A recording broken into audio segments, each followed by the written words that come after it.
Hello friends, this is Dr Daljeet Kaur and I'm here to help you with public health surveillance. So public health surveillance study notes we'll be studying today and according to definition if we go about the surveillance, this is ongoing systematic collection, analysis, interpretation and dissemination of data regarding a health event for use in public health action to reduce morbidity and mortality and to improve health. Basically, we are going to collect the data and continuously scrutiny of factors to decrease the morbidity and mortality to improve the health. So, surveillance can be used for many purposes. Earlier, it was used only for the infectious diseases. Now, it is going to be with the monitor of the chronic diseases and injury health service uptake, like how the persons are getting and people are approaching towards health services, how the vectors are distributed, that also can be monitored via surveillance. And environmental hazards like water, air pollution and all the things, so this can be done via public health surveillance. It can be used for many other things like characteristic pattern of disease, detecting epidemics, further investigations of another diseases, of many diseases, research for the new emerging diseases like covid era nowadays, disease control programs, how to monitor, how all the programs are getting into work, setting the priorities according to problem. We can set the priority for a specific problem and evaluation of health programs. This can be done via surveillance. Now there are many elements of the surveillance like health event. If any health event occur, what can be the done by health services or any laboratories? It can be detected and notified so that we can collect the data and store it properly, and then afterwards analysis of data and interpret so that this information after analysis can reach to the right person at the right time so that we can get the appropriate action at that time. So what are the types of surveillance?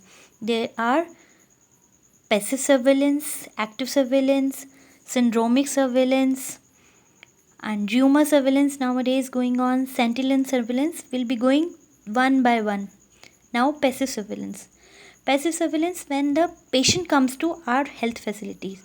So what are we doing? Routine reporting of health data. It can be done with the many diseases like notifiable diseases. Nowadays even dengue is also a notifiable disease.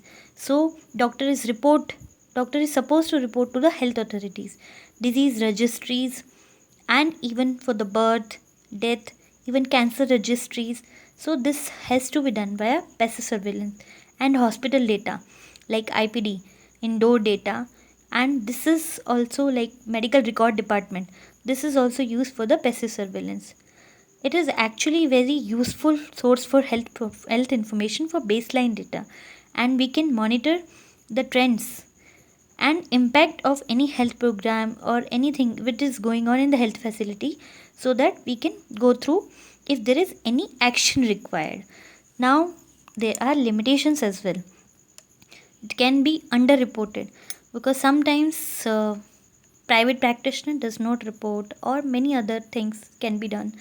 Asymptomatic illness sometimes can be missed. Access to the health services so that they are not coming. Inadequate facilities.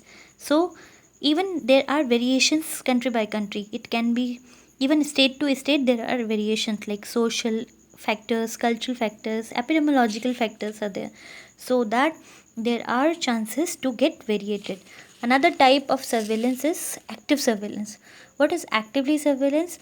Like in case of outbreaks, like health investigator or doctor is going to the community, like in the active case finding we are doing, even malaria, even this TB, tuberculosis, nowadays it is going on with NTEP. Zero surveillance, testing the blood markers. This is also one type of active surveillance. For any active or past diseases we are supposed to see the antibody into it. Now health surveys, this is also active surveillance type of. It can be done as per need or regularly. The health survey can be done to going to the community, even health centers and countries. There are different approaches to do active surveillance. It is a good and complete and better quality data, but it can be very much resource intensive, like money, man, materials are needed a lot. Now sentinel surveillance, this is a third type of surveillance. This is actually the surveillance to get the hidden cases. So we are doing for the selected institution or selected groups, collecting the health data, and then afterwards we are monitoring the disease trends, detect outbreak. But there are limitations, like unable to detect outside sites or the groups. Like if we are doing into this group, we cannot detect in the another group. Even not useful for the rare condition or the rare diseases. Now nowadays it is going rumor surveillance because of blogs, discussion sites, media, social media. There are another unofficial sources of information. It can alert the authorities so that this surveillance or early detection of outbreak can be done. Another type is syndromic surveillance. It is like if some person is having fever, respiratory disease, gastro illness, so it is a syndrome. So it can be reported and early identification of any major illness. Okay, it can be done via automated electronic system or real time reporting.